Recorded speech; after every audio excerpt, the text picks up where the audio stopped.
Wala nga pong kategoryang super typhoon ang Pag-asa, hindi katulad ng international weather agencies. Pero sa lakas at lawak daw ni Yolanda, diretsahan na nga itong tinawag na super typhoon. Katulad din ng iba pang malalakas na bagyong tumama sa Pilipinas sa nakaraan. Live mula sa Quezon City, may report si Mark Zambrano. Mark? Jessica, ayon nga sa Pag-asa, ang bagyong Yolanda ang maaring pinakamalakas na bagyo na papasok sa Philippine Area of Responsibility ngayong taon. Kaya todo ang pagmamonitor ng ahensya hanggang sa mga oras na ito. Sa pinakabagong report ng Pag-asa, Jessica, patuloy na gumagalaw ang bagyong Yolanda sa direksyong Kanluran, Hilagang Kanluran.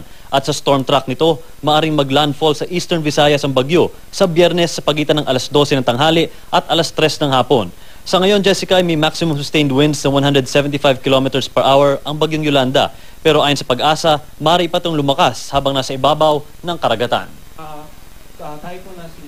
Sa taglay na hanging 175 km per hour, itinuturing ang bagyong Yolanda na isa sa pinakamalakas na bagyo ngayong taon. Singlakas daw ito ng bagyong Pablo na nanalasa noong Disyembre 2012 na naminsala sa Compostela Valley at kumitil ito ng mahigit 1,000 buhay. Ganito rin kalakas ang bagyong Labuyo nito lamang Agosto. Pero nitong Oktubre, pumasok ang bagyong Santi. Higit na malakas sa taglay nitong 185 km per hour.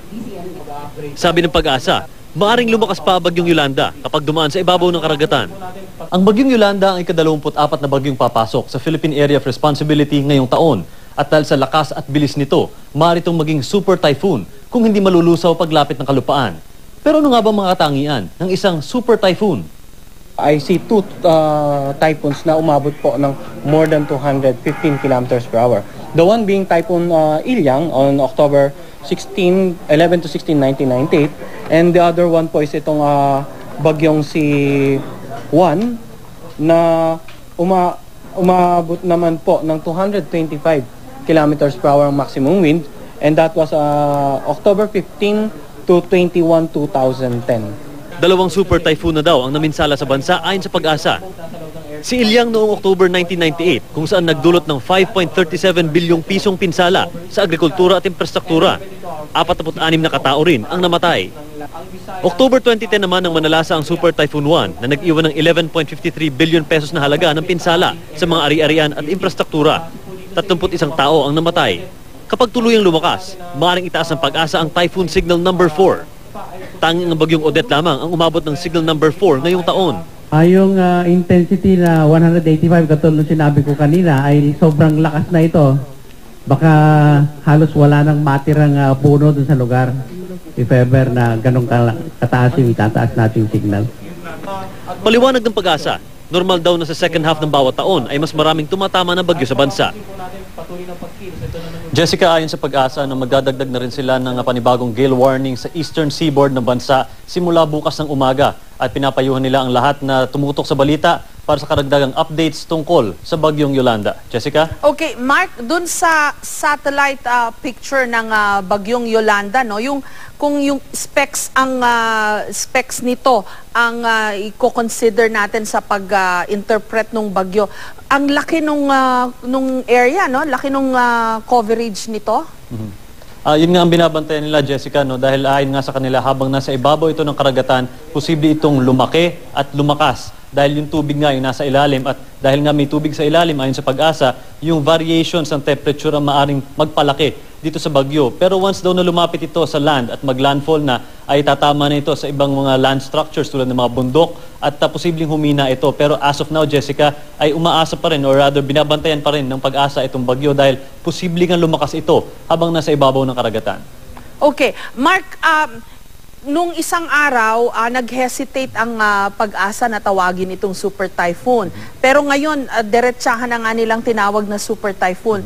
Anong rason nito? May binigay ba silang dahilan, Mark? Ang sinabi sa atin nung na-interview natin kanina, si Ginoong Chris Perez nga, yung weather forecaster dito, ang sinabi nila na yung classification natin ng super typhoon ay pag umabot na yung bilis ng typhoon sa 215 kilometers per hour.